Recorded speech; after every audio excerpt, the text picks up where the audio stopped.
గాంధీ భవన్ లో మంత్రి ఉత్తమ్ కుమార్ రెడ్డి మాట్లాడుతున్నారు. లైవ్ చూద్దాం.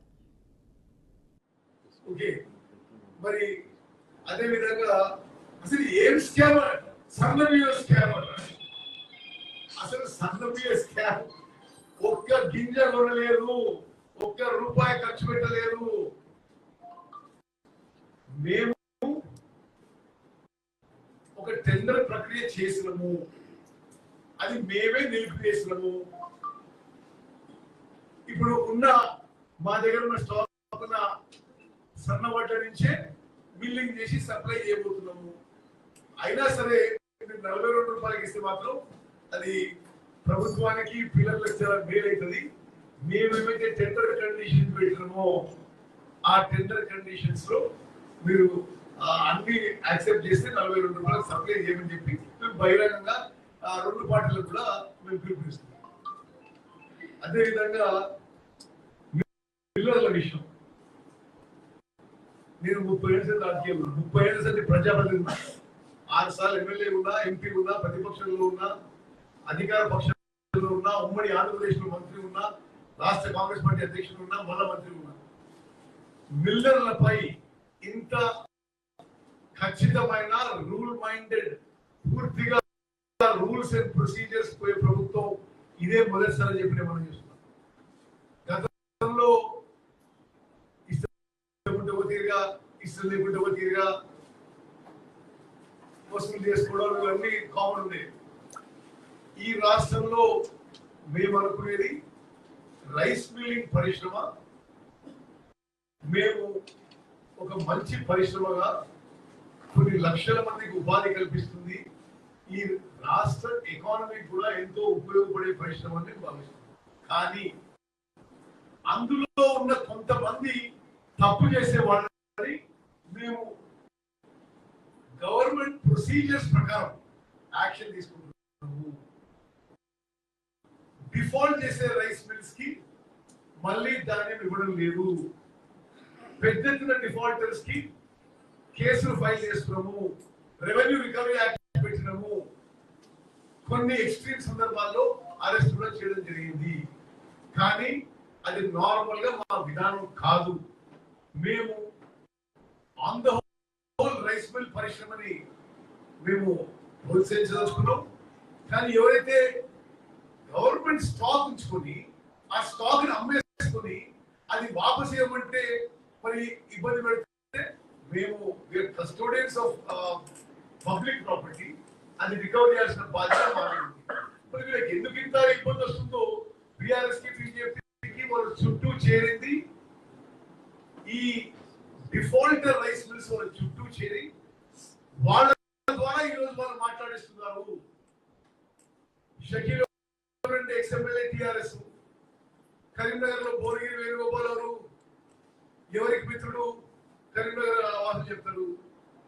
మా సూర్యాపేట జిల్లాలో ఒక సోమనర్సయ్య, ఇటువంటి వాళ్ళు కొన్ని వందల కోట్లు ప్రజాధనం ఎగ్గొడితే వాళ్ళ మీద మేము చర్యలు తీసుకుంటే వాళ్ళు వీళ్ళ దగ్గర చేరి ఏదేదో ఉన్నది లేని అబద్ధాలు మాట్లాడిస్తున్నారు.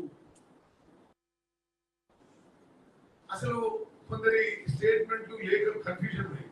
ఒక దగ్గర ఏముంటుందంటే మిల్లర్ల మీదుగా హింసించడం ఉంది, ఒక దగ్గర మిల్లర్లు ఇట్లా చేస్తున్నది. మరి ఫస్ట్ మీరు మీ సూచన స్పష్టంగా ఇవ్వండి, తప్పనిసరిగా ఒక ప్రజాస్వామ్య పద్ధతిలో ఆలోచన చేస్తాం. మేము మాత్రం చాలా క్లియర్ గా ఉన్నాము. డిఫాల్టర్ అయిన మిల్స్ కి మేము ధాన్యం ఇవ్వడం లేదు. అయితే గతం నుంచి ఒక జియో ఏంటంటే డిఫాల్ట్ మిల్స్ 100% వాళ్ళు పెట్టాల్సిన కస్టమ్ మిల్లింగ్ రైస్ పెట్టిన తర్వాత 25% పెనాల్టీ కట్టాలి. ఆ 25% పెనాల్టీ వాళ్ళు బ్యాంక్ గ్యారెంటీ రూపంలో ఇవ్వచ్చు. అదే ప్రొసీజర్ ఫాలో అయ్యి మేము రాష్ట్రంలో ఒక్క మిల్లు కూడా ఎక్సెప్షన్ ఇవ్వలేదు. అర్హత ఉన్న వాళ్ళందరికీ ఇచ్చినాం, అర్హత లేని వాళ్ళకి ఇవ్వలేదు. వీళ్ళేదో పెద్ద పెద్ద మాటలు మాట్లాడుతున్నారు తెలిసి తెలవని ఈ విషయంలో. నేను ఒక రైస్ మిల్లింగ్ బెల్ట్ నుంచి 6 సార్లు ఎమ్మెల్యే ఎంపీగా ఎన్నికైనా అసలు వరి ధాన్యం విషయం, రైస్ మిల్లింగ్ విషయం మరి నాకంటే చాలా తక్కువ మందికి ఎక్కువ తెలుసు. ఈ విషయంలో కూడా నేను మనోమానం చేస్తున్నా. 95% రైస్ మిల్లర్స్ చాలా మరి మంచిగా వాళ్ళ పరిశ్రమ నడిపించుకున్నారు. వాళ్ళకి అన్ని విధాలుగా మా గవర్నమెంట్ కూడా ఎంకరేజ్ చేస్తుంది. కానీ మీరు 100 కోట్ల గవర్నమెంట్ ప్రాపర్టీని దగ్గర పెట్టుకుని మేము ఏదో గతంలో టిఆర్ఎస్ లో ఉన్నట్టు టిఆర్ఎస్ ఎమ్మెల్యేలకు టిఆర్ఎస్ మంత్రులకు మేము పైసలు ఇచ్చి నడిపించుకుంటుంటే అది ఇప్పుడు కుదరదు. ఒక విషయం చెప్తున్నా, బాధ్యత రహితమైన ఆరోపణలు చేస్తున్నారు. ఉత్తమ్ కుమార్ నేను నీతి నిజాయితీ ఈ 30 ఏళ్లలో ఎవరు ప్రశ్నించలేదు. నేను రైస్ మిల్లర్ నుంచి పైసలు తీసుకోవడం కాదు కదా, వాళ్ళకి కలవడమే తప్ప, వాళ్ళు సంఘం వస్తే తప్పితే ఎవరో ఏదో పిచ్చి పిచ్చిగా మాట్లాడితే దానికి అన్నిటికీ జవాబు ఉండదు. అదేవిధంగా ఇది రెండో విషయం. ఈ గత ప్రభుత్వం ఏం చేసిందంటే చాలా ధాన్యము అప్పుడు సేకరించినప్పుడు ఉదాహరణకి పోయిన రబీకి వాళ్ళు కస్టమ్ మిల్లింగ్ కి రైస్ మిల్స్ ఇచ్చారు. రైస్ మిల్స్ ఇచ్చి చాలా అధ్వానపు పరిస్థితుల స్టోరేజ్ ఉంది. అయితే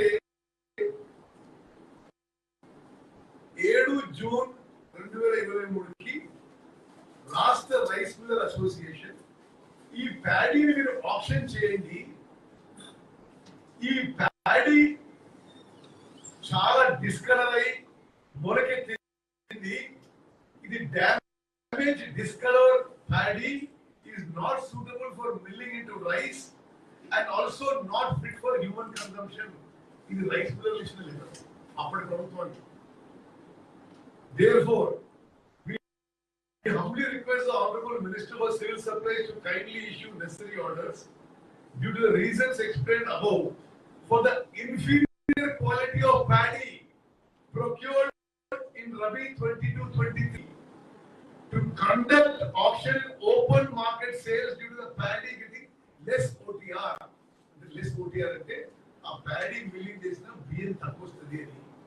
ఓకే, ఇది అప్పుడు పోయిన ప్రభుత్వంలో రైస్ మిల్ అసోసియేషన్ రాష్ట్ర ప్రభుత్వానికి రిక్వెస్ట్ పెడితే అప్పుడు ఆ రాష్ట్ర ప్రభుత్వం ఆప్షన్ చేయాలని చెప్పి ముందుకు వచ్చిండ్రు, వాళ్ళే వచ్చిండ్రు. ఇదంతా ఈ నిర్ణయాలు కూడా అన్ని వాళ్ళు తీసుకుంటున్నారు. వాళ్ళు ఆప్షన్ పెడితే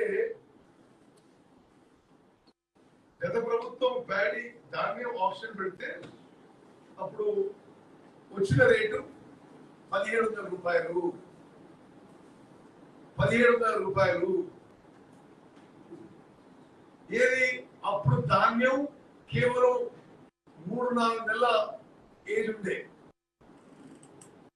అప్పుడే వాళ్ళు డ్యామేజ్ అయ్యి పెట్టిండ్రు. ఇప్పుడు సంవత్సరం దాటింది, ఇంకా కొంత క్వాలిటీ తగ్గింది. బికాస్ స్టోరేజ్ అంటే అన్ని చోట్ల స్టోరేజ్ సరిగా లేదు. వాళ్ళు ఆ ధాన్యం ఆప్షన్ పెడితే 1700 రూపాయలు వచ్చింది.